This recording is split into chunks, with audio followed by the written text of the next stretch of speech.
Every Who down in Whoville liked Christmas a lot. But the Grinch, who lived north of Whoville, did not. The Grinch hated Christmas, the whole Christmas season. Now please, don't ask why. No one quite knows the reason. It could be perhaps his shoes were too tight. Or it could be that his head wasn't screwed on just right. But I think the most likely reason of all may have been that his heart was 2 sizes too small. But whatever the reason, his heart or his shoes, he stood there on Christmas Eve hating the Whos, staring down from his cave with a sour, Grinchy frown at the warm lighted windows below in their town, for he knew every Who down in Whoville beneath was busy now hanging a hollyhoo wreath. They're hanging their stockings, he snarled with a sneer. Tomorrow is Christmas. It's practically here. Then he growled, with his Grinch fingers nervously drumming, I must find some way to keep Christmas from coming. For tomorrow I know all the Who girls and boys will wake bright and early. They'll rush for their toys. And then, oh, the noise. The noise, noise, noise, noise. And they'll shriek, squeaks, and squeals, racing round on their wheels. They'll dance with jing-tinglers tied to their heels. They'll blow their flu-fluvers. They'll bang their tartukas. They'll blow their hoo-hoopers, and they'll bang their gardukas. They'll spin their trumtukas, and they'll slam their slushunkas. They'll beat their bloom-blukas, and they'll wham their woo-hoo-wookas. They'll play noisy games like Zuzita Karze, a roller skate type of lacrosse and croquet. And then they'll make ear-splitting noises, galooks, on their great big electro Who-carnio flukes. Then the Whos, young and old, will sit down to a feast, and they'll feast, and they'll feast, and they'll feast, feast, feast, feast.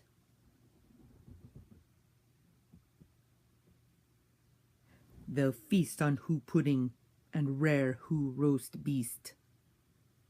Raw roast beast is a feast I can't stand in the least.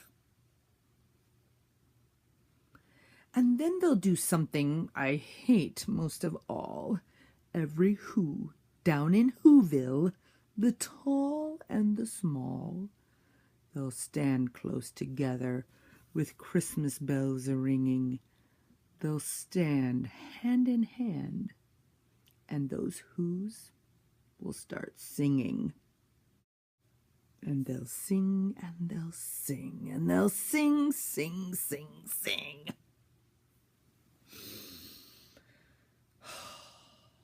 And the more the Grinch thought of this Who Christmas sing, the more the Grinch thought, I must stop this whole thing. Why, for 53 years, I've put up with it now. I must stop Christmas from coming. But how? Then he got an idea. An awful idea. The Grinch got a wonderful, awful idea. I know just what to do. The Grinch laughed in his throat. I'll make a quick Santa Claus hat and a coat.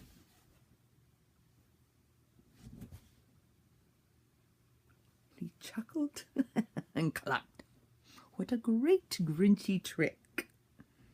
With this coat and this hat, I'll look just like Saint Nick. All I need is a reindeer.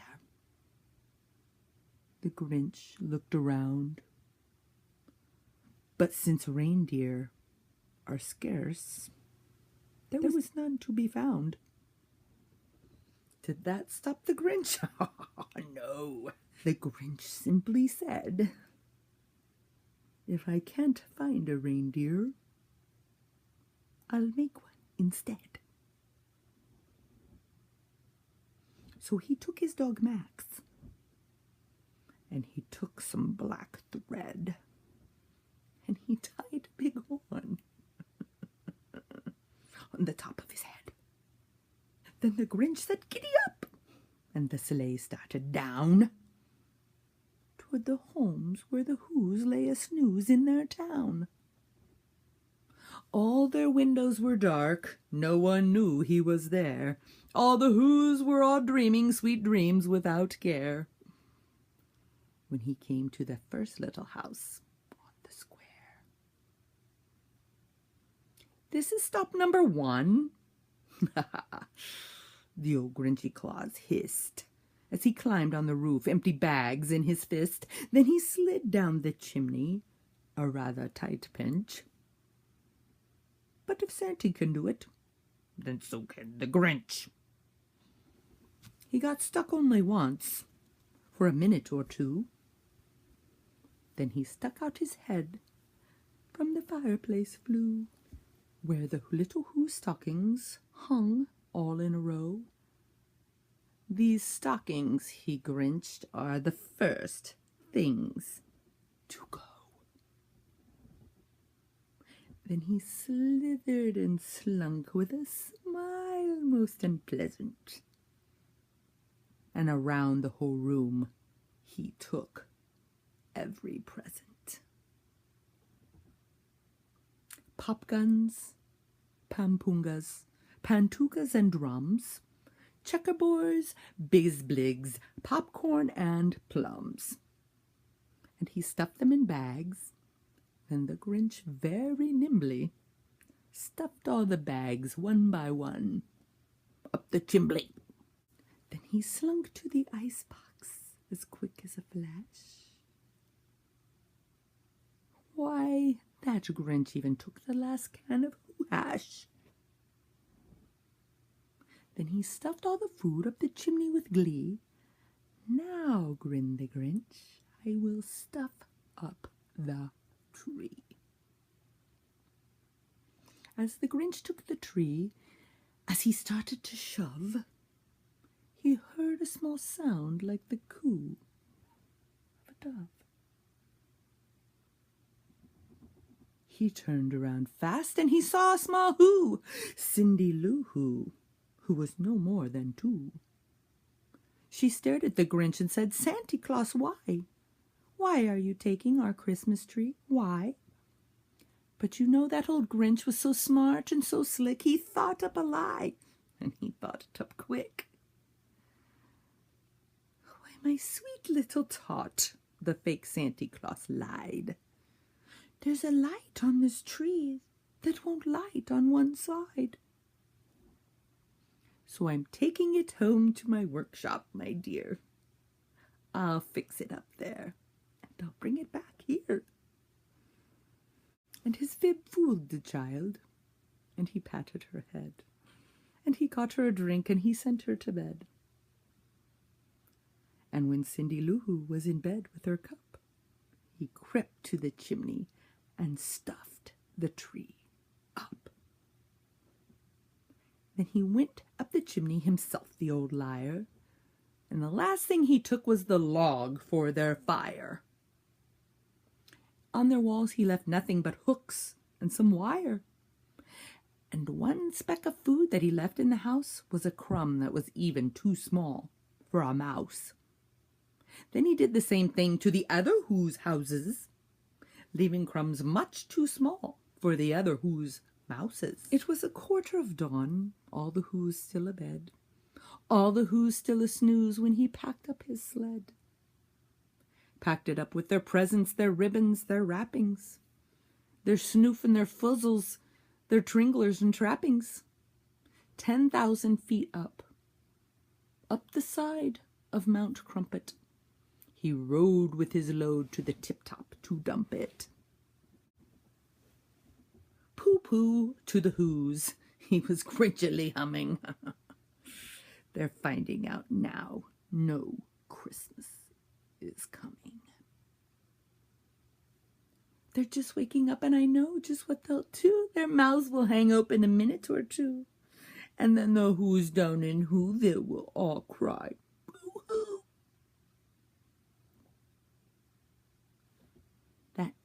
That's a noise, grinned the Grinch, that I simply must hear. And he paused and put a Grinch hand to his ear. And he did hear a sound rising over the snow. It started in low, and then it started to grow. But this sound wasn't sad. Why, this sound sounded glad. Every Who down in Whoville, the tall and the small, was singing without any presents at all. He hadn't stopped Christmas from coming. It came. Somehow or other it came just the same, and the Grinch, with his Grinch feet ice cold in the snow, stood puzzling and puzzling. How could it be so? It came without ribbons. It came without tags. It came without packages, boxes, or bags. He puzzled and puzzled till his puzzler was sore.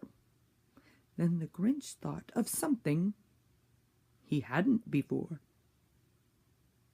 Maybe Christmas, he thought, doesn't come from a store. Maybe Christmas, perhaps, means a little bit more. And what happened then? Well, in Whoville, they say, the Grinch's small heart grew 3 sizes that day. And then the true meaning of Christmas came through, and the Grinch found the strength of 10 Grinches plus 2. And now that his heart didn't feel quite so tight, he whizzed with his load through the bright morning light. With a smile to his soul, he descended Mount Crumpet, cheerily blowing hoo-hoo on his trumpet. He rode into Whoville. He brought back their toys. He brought back their floof to the Who girls and boys. He brought back their snoof and their tringlers and fuzzles. He brought back their patukas, their dafflers and wuzzles. He brought back everything. He brought everything back. All the food for the feast, and he himself, the Grinch, carved the roast beast. Welcome, Christmas. Bring your cheer. Cheer to all Who's far and near. Christmas Day is in our grasp, so long as we have hands to grasp. Christmas Day will always be, just as long as we have we. Welcome Christmas while we stand, heart in heart, hand in hand.